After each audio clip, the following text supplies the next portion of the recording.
दोस्तों नमस्कार, मैं शिवनाथ शिखर अपने इस वीडियो में आपका हार्दिक स्वागत करता हूं, अभिनंदन करता हूं। ये वीडियो हमारी खास करके उन बच्चों के लिए होने वाली है जिन्होंने भी कक्षा 10 का एग्ज़ाम पास किया है।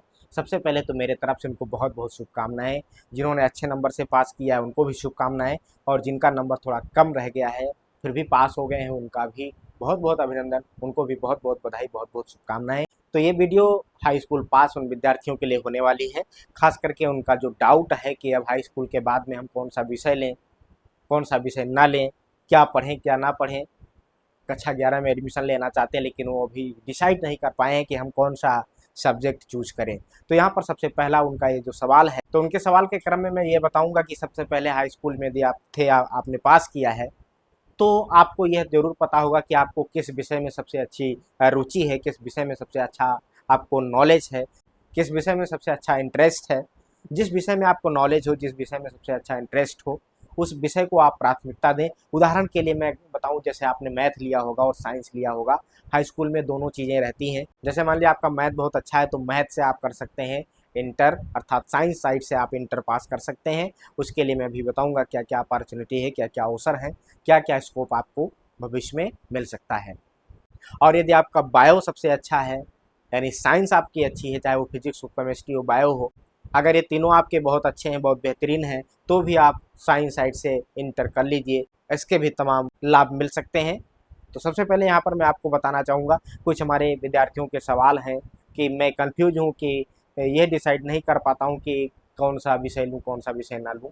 तो मैंने अभी आपको बताया है कि अगर आपका साइंस बहुत बेहतर है, मैथ बहुत बेहतर है, तो आप साइंस साइड से इंटर में एडमिशन लीजिए, साइंस साइड से इंटर पास करिए। और यदि आपका मैथ या कोई जो साइंस है वो अच्छा नहीं है, तो आर्ट साइड के तमाम सब्जेक्ट होते हैं, तो आप आर्ट साइड से इंटरमीडिएट पास कर सकते हैं। आर्ट साइड से पास करके भी आप बहुत अच्छे पदों पर जा सकते हैं, बहुत अच्छी लाइफ स्टाइल आप बना सकते हैं। जैसे मान लिया आपने मैथ से इंटरमीडिएट पास आउट कर लिया और मैथ आपकी बहुत बेहतरीन है, तो आप आगे चल करके मैथ से बीएससी कर सकते हैं और आगे इंजीनियर बन सकते हैं। यदि बायोकेमिस्ट्री में आपका अच्छा इंटरेस्ट है तो आप बायोकेमिस्ट्री से भी इंटर पास आउट हो करके आप बीएससी कर सकते हैं बायो से, और उसके बाद में आप डॉक्टर बन सकते हैं। और तमाम डिप्लोमा है, वो डिप्लोमा करके आप हॉस्पिटलिटी डिपार्टमेंट में जा सकते हैं।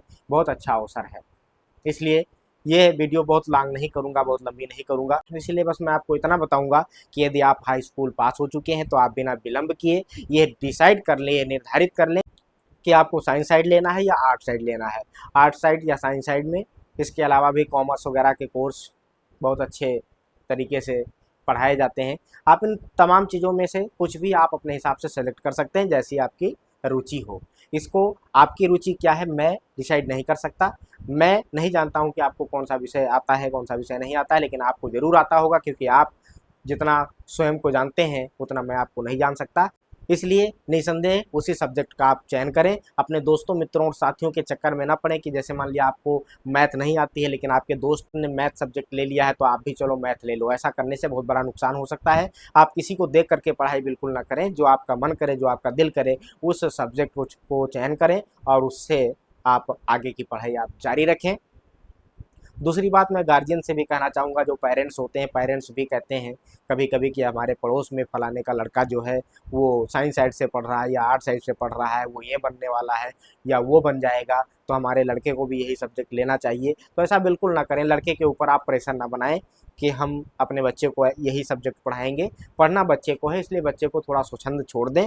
बच्चे के साथ बैठ करके थोड़ा सा कम्युनिकेशन करें, बातचीत करें, और उससे पता चल जाएगा कि आपका लड़का, आपका पाल्या, आपकी पाल्या किस विषय में रुचि रखती है या रखता है, और कौन से सेक्टर में वो जाना चाहता है या जाना चाहती है। आसानी से आपको पता चल जाएगा। आप ज़बरदस्ती अपने बच्चे को सब्जेक्ट के लिए न थोपें। इसलिए मेरे प्यारे हाई स्कूल पास आउट छात्र छात्राओं, मैं आपसे बस यही रिक्वेस्ट करना चाहूँगा कि कन्फ्यूजन दूर करके आप तत्काल, इसमें एडमिशन चल रहा है, इंटरमीडिएट में एडमिशन हो रहा है, फर्स्ट ईयर में एडमिशन हो रहा है, तो आप फर्स्ट ईयर में एडमिशन लेकर अपने काम में लग जाइए। क्योंकि आप अगर आगे कुछ करना चाहते हैं, आईएएस पीसीएस बनना चाहते हैं, वैज्ञानिक बनना चाहते हैं, इंजीनियर बनना चाहते हैं, तो उसके लिए आपको निर्धारित तो आज ही करना पड़ेगा। यदि आपने आज डिसाइड नहीं किया कि हमें क्या करना है, तो कल आपको बहुत बड़ा नुकसान होगा। कल आप डिसाइड नहीं कर पाएंगे, कल आपको कठिनाई हो जाएगी। उदाहरण के लिए मान लिया आप बायो पढ़ते रहे, बाद में आपको पता चला कि आप इंजीनियर बनना चाहते हैं, आपको इंजीनियरिंग में इंटरेस्ट, तब तक के लिए तो बहुत देर हो चुकी होगी, इसलिए आज ही डिसाइड करिए। मैं तो सजेस्ट करूँगा अपने अध्यापकों को, टीचर्स जो हैं उनसे कहना चाहूँगा कि बच्चा यदि 8 में है, 9 में है, junior high school pass out हो जाता है, उसी समय उससे पूछना चाहिए या उसे मोटिवेट करना चाहिए या उसे ये जानकारी देना चाहिए कि बेटा तुम्हारे लिए कौन सा विषय अच्छा रहेगा, क्योंकि एक टीचर अपने बच्चे को बेहतरीन तरीके से जानता है। और अगर एक टीचर अपने बच्चे को, अपने विद्यार्थी को बेहतरीन तरीके से जानता है, तो वो टीचर उसका पथ प्रदर्शन भी कर सकता है कि आपको यह विषय लेना चाहिए या नहीं लेना चाहिए।